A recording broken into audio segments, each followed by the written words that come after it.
PR तो पहले भी होता था। हाँ बट अभी कुछ ज्यादा हो गया। कुछ भी लिखते हैं। I hope I've evolved. You have. I think I have. या पर मैं खुद के बारे में कैसे बैठकर मैं ना बड़ी कॉन्फिडेंट हो गई हूँ, बड़े अच्छे अच्छे परफॉर्मेंसेस दे रही हूँ, मैं खुद नहीं कह सकती ना। people should say. I think people are saying I that. hope so. Yeah.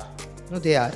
पैसे खिला के बुलवा रही हूँ। अब ये है हर्षवर्धन राणे, जिन्हें 10 साल लग गए एक फिल्म हिट कराने में, वो भी री रिलीज करानी पड़ी। ये है विनीत कुमार सिंह, जिन्होंने सैकड़ों बेहतरीन फिल्में दी, लेकिन 23 साल बाद भी इनके पास खुद का घर नहीं है। 23 साल हो गए इस शहर में, आज भी मेरा खुद का घर नहीं। ये है रणवीर शौर्य, जिनसे बॉलीवुडियों ने ऐसे मुंह मोड़े कि इन्हें बिग बॉस जाना पड़ा। इसके अलावा अर्जुन रामपाल, जयदीप अलावत, विजय राज, के मैनर और इनके जैसे हजारों की भीड़ बॉलीवुड में प्रेजेंट है। और ये है बॉलीवुड की आम जिंदगी। फिर आती है लेंटोस जिंदगी जीने वाले आमिर खान के लंबे लड़के जुनैद खान, जिन्हें बॉलीवुड का हेनरी केविल बता दिया जाता है। लंगड़ी मास्टर वीर चौहाड़िया, जो पहला ऐसा एक्टर है जो फिल्म में काम करने के पैसे लेता नहीं बल्कि देता है, और अगर इसके अगेंस्ट में किसी ने कुछ बोला तो इसके फैंस उसे कूट आते हैं। और ये है एसआरके की किसान कन्या सुहाना, जिसे वीवो लक्स जैसी कंपनी एड ऑफर नहीं करती, सीधा ब्रांड एम्बेसडर बनाती है। ऐसा कहा जाता है कि स्टार में खुद की रोशनी या अपना प्रकाश होता है, इसीलिए उन्हें स्टार कहते हैं। लेकिन इन स्टार्स को चमक दमक बरकरार रखने के लिए एक बड़ी ही खास चीज की जरूरत पड़ती है, जिसे कहते हैं पीआर यानी पब्लिक रिलेशन। सुनने में तो ये बड़ी अच्छी चीज लगती है, लेकिन आज के सिनेमा, खासकर हिंदी सिनेमा का ये एक ऐसा पैरासाइट है जो स्टार को इंस्टेंट फेम तो दिलाता है, लेकिन उन्हें बर्बाद भी कर देता है। एक एक स्टार अपने पीआर पे करोड़ों फूंक देते हैं। अब आप सोच रहे होंगे कि इस टॉपिक पर तो बॉलीवुडियो गणित बहुत लोगों ने फाड़ा है, तो रुको, क्योंकि आज की इस वीडियो में सिर्फ हम पीआर के काले सच को एक्सपोज नहीं करने वाले, बल्कि आपको ये भी बताने वाले हैं कि ये पीआर टीम काम कैसे करती है और कैसे यही पीआर एजेंसी अपने ही क्लाइंट को जानबूझकर इंटेंशनली बर्बाद भी कर देती है। और पीआर के लिए स्टार्स इतने पैसे फूंक देते हैं ना कि उस नंबर को जान के आपका होस्ट टेक ऑफ कर जाएगा, मेरा मतलब उड़ जाएगा। पीआर के मीठे जहर का करते हैं पर्दाफाश। तब तक आप वीडियो को लाइक कर दो, क्योंकि आज की वीडियो होने वाली है काफी झक्कास। सो अगले 4 पॉइंट से हमने चीजों को बड़े ही डिटेल वे में बताया है। तो सबसे पहले हम बात करते हैं कि how PR works in Bollywood. तो देखो, पिछले कुछ टाइम से वीर चौहाड़िया, राशा थडानी, जुनैद खान, खुशी कपूर, इन सब के पीआर टीम ने अलग लेवल का गंद फैला रखा है, और इनकी टू मच पीआर करने की वजह से ये सोसाइटी खतरे में आ चुकी है, और उस खतरे को भांपते हुए ही मुझे ये वीडियो बनानी पड़ रही है। देखो, वैसे तो पीआर करना कोई गलत बात नहीं है, पर बॉलीवुड स्टार किड जिस तरह के पीआर यूज करते हैं, ये उनकी पीआर टीम जिस तरह से लोगों को मैनिपुलेट करती है, वो गलत है। और कैसे ये पीआर टीम लोगों को मैनिपुलेट कर रही है, उसके बारे में हम डिटेल में जानेंगे। तो देखो, जैसा मैंने आपको बताया कि पीआर का मतलब होता है पब्लिक रिलेशन, और यहाँ बॉलीवुड पर पीआर का पर्पस लोगों को बॉलीवुड स्टार्स के बारे में एजुकेट करना होता है। और आपको शायद पता ही होगा कि वो सारे आर्टिकल्स, वो पोस्ट, वो पॉजिटिव मीम्स जो इन सेलिब्रिटीज को लेके बनते हैं, वो उनकी पीआर टीम ही कराती है। लेकिन शायद आपको नहीं पता होगा कि ये स्टार्स किसको इंटरव्यू देंगे या किसको नहीं देंगे, ये भी उनकी पीआर टीम ही डिसाइड करती है। इवन इस इंटरव्यू में जो क्वेश्चंस पूछे जाते हैं, उनके बहुत से आंसर्स भी ये पीआर एजेंसी वाले अपने क्लाइंट को लिख के देते हैं। और साथ ही साथ उन्हें ये भी बताया जाता है कि आज की सिचुएशन को देखते हुए उन्हें किस टॉपिक पे क्या बात करनी है, जो कि पॉलिटिकली करेक्ट या इनकरेक्ट होगा। और जब इंटरव्यू शूट हो जाता है तो उनकी पीआर टीम उस फुटेज को चेक करती है, और ये भी डिसाइड करती है कि कौन सा पार्ट उस इंटरव्यू का एज अ लोगो दिखाया जाएगा और कौन सा नहीं। और अभी आपको याद ही होगा, कुछ टाइम पहले जानवी कपूर ने गांधी और अंबेडकर के बारे में एक स्टेटमेंट दी थी। तो उस स्टेटमेंट के बाद जानवी कपूर बताती है कि उनकी पीआर टीम उनके उस स्टेटमेंट वाले पार्ट को उस इंटरव्यू से कट कराना चाहती थी। और तुमने एक चीज नोटिस की होगी कि बहुत से फिल्म स्टार्स या इन्फ्लुएंसर्स जो उतरे बड़े नहीं भी है, बट स्टिल वो 2-3 बॉडीगार्ड्स के साथ तुम्हें एयरपोर्ट पर आते जाते दिख जाएंगे। और पता है क्यों? क्योंकि उन बॉडीगार्ड्स को भी ट्रेनिंग दी जाती है कि कैसे वो स्टार्स की हवा बना सके, जिससे कि उसे अटेंशन मिले। और अगर तुम्हें मेरी बात झूठ लग रही है तो तुम सोनू सूद सर की ही बात सुन लो। बड़ी मजेदार बात बताता हूँ, ठीक है। एक्टर्स के जो साथ में बॉडीगार्ड्स या जो भी एंटोराज होता है, उन्हें एक चीज़ की ट्रेनिंग दी जाती है कि अगर एक्टर एयरपोर्ट से गुजर रहा है, कहीं से भीड़ से, तुम्हें थोड़ा हल्ला मचा रहे हैं, और हट जा, पीछे पीछे पीछे पीछे पीछे हट जा। तो जो आदमी खड़ा है वो भी देखते कौन आया पीछे, यार क्या आया पीछे, तो उनको अटेंशन मिलता है। तो देन वो पीछे आता है, पीछे ऐसे सब जाने जाते हैं, एक्टर जाते हैं।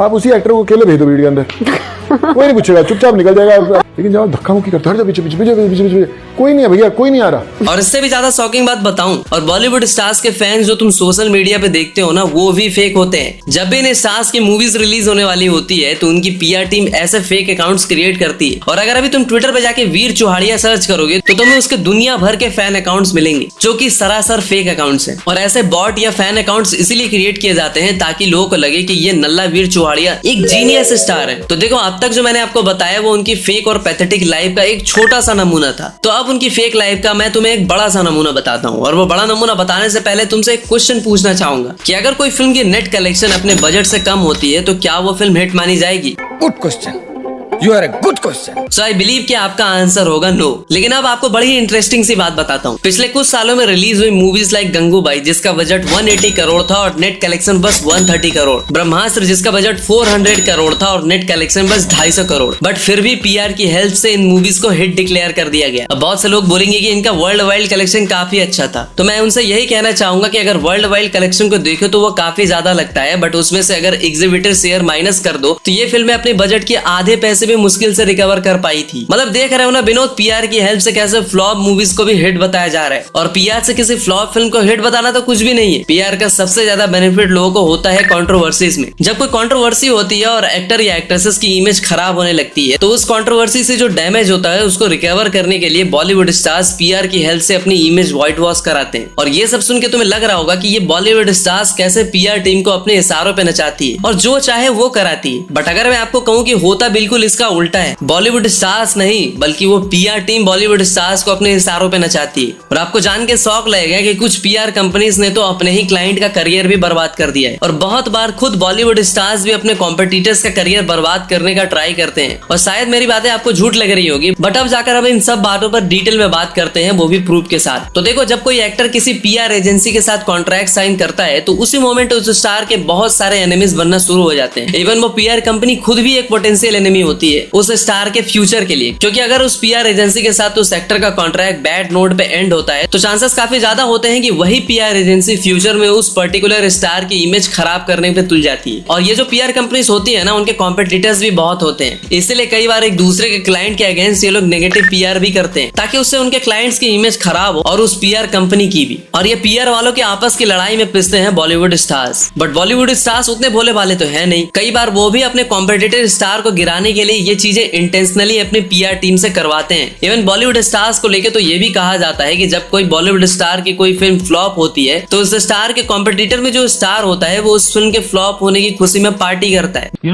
आपके शुभ चिंतक इनका कहना था इन दो फिल्मों के बाद कि आपका वक्त खत्म हो चुका है।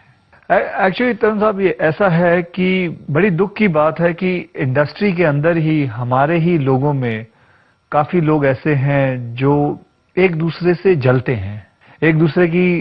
इट्स वेरी फनी कि जिस हिसाब से यहाँ चलता है, कई बार मैंने सुना है, देखा है कि किसी की फिल्म नाकामयाब होने पे लोग शैंपेन खोल देते हैं, जश्न बनाते हैं। बॉलीवुड स्टार्स इतने जेलस और इनसिक्योर रहते हैं कि जब कोई उनकी फिल्म हिट हो जाती है तो पूरी टीम के साथ क्रेडिट शेयर करने की जगह पीआर की हेल्प से सारा क्रेडिट खुद खा जाते हैं। और बिना मेहनत किए क्रेडिट लेने में दीपिका और श्रद्धा ये दो ऐसे स्टार्स हैं जिन्होंने ऐसा एक बार नहीं बल्कि कई बार किया है। स्त्री 2 का केस ही ले लो, हम सबको पता है कि स्त्री 2 के रिलीज के बाद क्रेडिट को लेकर काफी मारामारी हुई थी और श्रद्धा मैडम पर क्रेडिट चोरी करने के आरोप भी लगे थे। और वो आरोप बाद में जाकर मुझे भी पता चला कि वो बिल्कुल जायज ही थे, क्योंकि श्रद्धा का स्क्रीन टाइम मूवी में राजकुमार राव एंड हिज गैंग के कंपैरिजन में काफी कम था और मूवी में लोगों को एंटरटेन भी राजकुमार राव एंड हिज गैंग नहीं किया था। श्रद्धा की एक्टिंग बस ठीक ठाक थी, बट स्टिल उनकी पीआर टीम ने मूवी की सक्सेस का सारा क्रेडिट श्रद्धा के झोले में डाल दिया। उस टाइम पे श्रद्धा एक सुपरस्टार है, ऐसे 200-300 आर्टिकल्स तो भाई तुमने भी देखे होंगे। मूवी की सक्सेस का क्रेडिट श्रद्धा के स्टारडम को दिया जा रहा था। अब दूसरा केस है दीपिका पादुकोण का। दीपिका के बारे में तुमने एक चीज नोटिस की होगी कि उनकी जब कोई फिल्म रिलीज होने वाली होती है, चाहे वो पठान हो, फाइटर हो या फिर कल्कि, तो इन मूवीज के प्रमोशन में बहुत ही कम नजर आती है। इवन वो अपने सोशल मीडिया अकाउंट पे भी इन मूवीज के प्रमोशनल मटेरियल ना के बराबर शेयर करती है। और जब वो फिल्म हिट हो जाती है तो दीपिका की पीआर टीम हजारों पेड आर्टिकल्स लिखवा देती है। दीपिका को उन मूवीज का पूरा क्रेडिट दे दिया जाता है और उन आर्टिकल्स का हेडलाइन होता है Deepika is the only actress with 1000 crore club movies, या फिर दीपिका मेल स्टार से भी बड़े स्टार बन चुकी है। ऐसे आर्टिकल्स तो तुमने भी काफी सारे देखे होंगे। तो आज बॉलीवुड वालों के डिल्यूजनल लाइफ में ऑडियंस का कॉन्सेप्ट ही खत्म हो गया है, क्योंकि वो खुद ही मूवी बनाते हैं, खुद ही टिकट बुक करते हैं, खुद ही पेड पॉजिटिव रिव्यू छाप देते हैं और फिर खुद ही फेक बॉक्स ऑफिस भी दिखा देते हैं और फिर खुद ही खुद को क्रेडिट भी देने लगते हैं। और जब लाइमलाइट ना मिल रही होती है तो खुद ही लाइमलाइट के लिए कंट्रोवर्सी भी क्रिएट कर देते हैं, फिर दोबारा पीआर की हेल्प से उस कंट्रोवर्सी को खत्म भी कर देते हैं।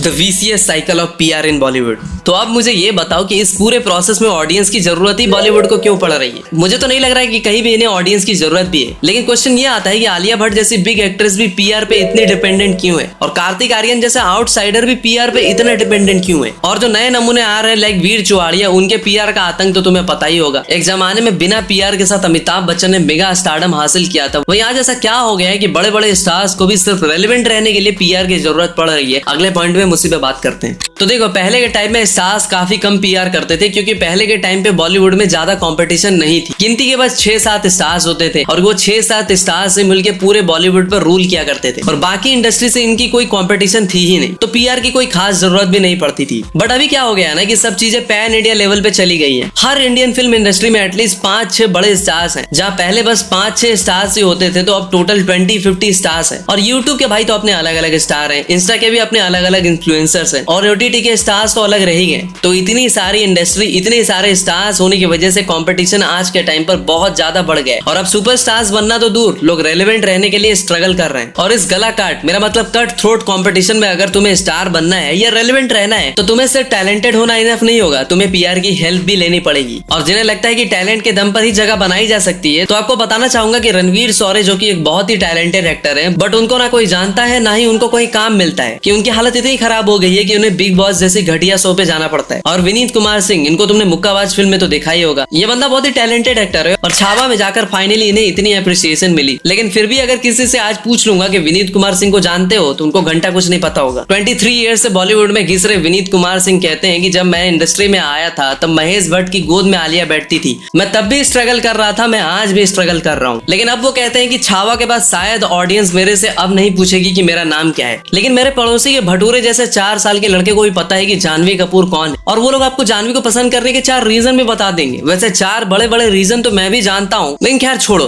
तो कुल मिला के बात यही है कि आज के टाइम पर अगर तुम्हें रेलेवेंट रहना है और अपने फेम को सस्टेन करना है, तो तुम्हें पीआर करना ही पड़ेगा, ऑडियंस की फीड में घुसना पड़ेगा। और पीआर एजेंसी यही बात बॉलीवुड स्टार्स को और भी ज्यादा एग्जैगरेट करके बताती है। तो आज बॉलीवुड स्टार्स हो या फिर साउथ स्टार्स, सबको पता है और सब के सब पीआर करते हैं। लेकिन अब क्वेश्चन ये आता है कि क्या पीआर करके एक सुपरस्टार बन सकते हैं? तो इसका जवाब है डेफिनेटली ना। और इस चीज को समझने के लिए तुम इन सेलिब्रिटीज को प्रोडक्ट की तरह देखो। तो मान लो कि वीर चुहाड़िया एक प्रोडक्ट है जो खुद को मार्केट कर रहा है, बट क्या वो प्रोडक्ट किसी को पसंद आएगा? ये कुछ जबरदस्ती के बेचे जाने वाले क्रेडिट कार्ड की तरह है। और हम ह्यूमंस की एक टेंडेंसी है कि जो भी चीजें हमें जबरदस्ती करके दिखाई है, बेची जाती है, हम उससे दूर भागते हैं। कुल मिलाकर के बात यही है कि चाहे कितनी ही मार्केट कर लो खुद को, जब तक तुम में वो स्टार वाली बात नहीं है, तब तक तुम किसी को घंटा पसंद नहीं आने वाले। एडिडास के डिब्बे में एवी बास बेचोगे तो पब्लिक और भड़क जाएगी। और अब तक आपको समझ में आ चुका होगा कि हाउ पीआर वर्क्स। तो अब उसकी डार्क साइड क्या है और पीआर की इतनी जरूरत पड़ती क्यों है, तो वीडियो के अंत में अब उस पर भी थोड़ी सी बात कर लेते हैं। ओके, तो अगर पीआर के लिए पैसों की बात करें तो बॉलीवुड या यूं कहें इंडिया के जो बड़े स्टार्स हैं, वो लगभग 10 करोड़ हर साल अपने पीआर पर फूंक देते हैं। और जो चुन्नू मुन्नू स्टार्स हैं, वो भी 1-2 करोड़ पीआर पे लगाते हैं। और पीआर कराने की जो फीस होती है वो नेगोशिएबल होती है, और हर सिचुएशन में हर टाइम पीरियड के हिसाब से अलग अलग होती है। और अगर इतना पैसा पीआर पे खर्च करने के बाद भी अगर कोई जर्नलिस्ट या कोई क्रिटिक इनको क्रिटिसाइज करने लग जाता है या इनकी नेगेटिविटी करता है, तो कुछ बॉलीवुड स्टार्स उन जर्नलिस्ट को पर्सनली एक प्राइवेट नंबर से कॉल करते हैं, और एक ऐसी डील की जाती है कि आगे से वो जर्नलिस्ट उस स्टार की बुराई ना करे। और प्राइवेट नंबर से कॉल इसलिए किया जाता है ताकि कोई कॉल रिकॉर्ड ना मिले और वो पर्सन उस सेलिब्रिटी को कॉल बैक ना कर सके। हो सकता है कि इस वीडियो के बाद मुझे भी कोई कॉल आ जाए। तो मेरी ये बात सुन के आपको समझ में आ गया होगा कि बहुत से सेलिब्रिटीज क्रिटिक्स या खास करके समोसा क्रिटिक्स या फिर मीडिया पर्सन को मुंह गेंद शरीर के हर छेद में पैसे ठूस दिए जाते हैं, ताकि वो इन नल्ले सुपरस्टार्स को ट्रोल ना करे या फिर उनके मूवीज को नेगेटिव रिव्यू ना दे, जिससे कि उनकी इमेज खराब हो। आपको याद ही होगा कि वेदू जामवाल ने भी एक क्रिटिक को क्रैक के टाइम पर पैसे मांगने की वजह से एक्सपोज कर दिया था। अब वो छोटा क्रिटिक कौन था, टाइम